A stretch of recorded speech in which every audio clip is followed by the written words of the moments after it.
Now, you've probably heard me talk about being in touch with nature when it comes to eating healthy, that you should be eating seasonally, eating the things that are available at that time of year. And that's just a really important idea. It's not just a good idea, it's a really, really important idea. And this is why. Some of the nutrients that we get in our diet on a regular basis just aren't enough. And sometimes we're getting too much of other things, and on top of it, we're sometimes seeing toxins over and over again. And what has happened over this last 50 to 100 years as we've developed grocery stores and things are available from all over the world, it means that we can eat things all year round that we never before could do. And that's a problem, because when we have a certain nutrient that's available in that food, it means if we're eating it all year round, we're being exposed to that thing all the time. And so our natural internal cycle of seeing maybe a certain nutrient at a certain time of year starts to disappear. Things start, instead of having variation over time, things start evening out, and it becomes very, very monotone. So instead of having times of the year where you feel a certain way, you have a lot of energy and you're ready to go, maybe you don't have quite as much energy. You have other times of the year where, your brain works a little bit better and you're thinking about the future and so forth.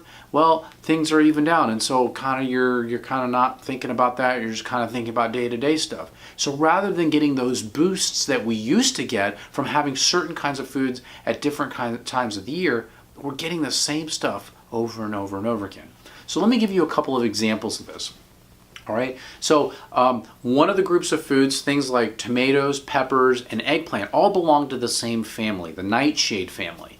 And they actually have toxins within them. So first of all, tomatoes don't release most of their nutrients until they're cooked, but they also have toxins in them that are not broken down until we cook them. All right. So having those things that are fresh is the first thing, but having them cooked is also important. So not only should we be eating seasonal, but we also need to know that certain foods need to be prepared certain ways in order to get the full nutrition out of them and reduce their toxicity to our bodies.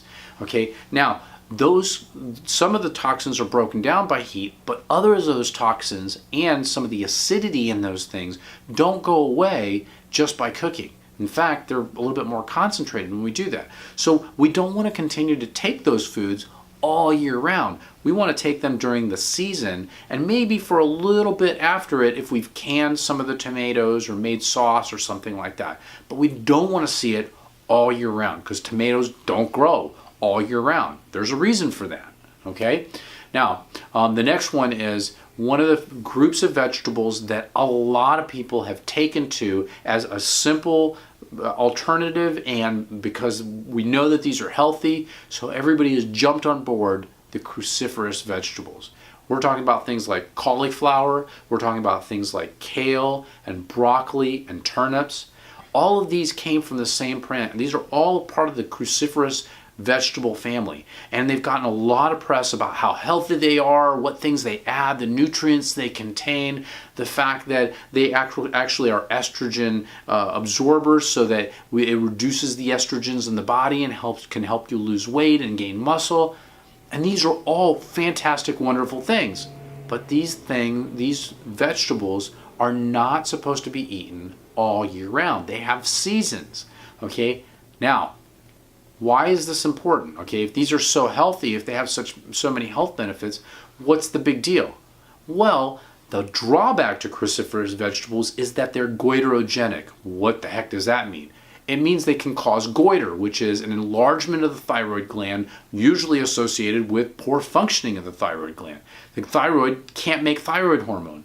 Okay, now, if you know anything about thyroid hormone, that's a big deal, because thyroid hormone is your main metabolic hormone. It's the one that revs up your metabolism, makes you awake, alert, running around, able to burn off excess calories.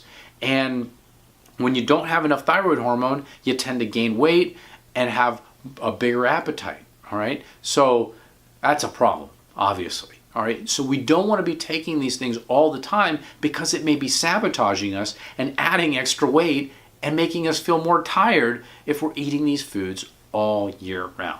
Okay, so you need to know when these things are in season in your area and only eat them during that time. So right now, in different parts of the world, it may be winter versus summer, and most of these are winter vegetables. Okay, so you got to be careful when you're eating them and for how long you're taking them, because they can be doing damage to your health if you take them too much. All right, another one, spinach. Now everybody's grandmother always knew that you'd boil spinach and you throw away the first water because it contains something called oxalates. So spinach, Swiss chard, and beets all contain oxalates. And oxalates in the gut work positively to be a probiotic. They are prebiotic rather. They help our bacteria in our gut grow.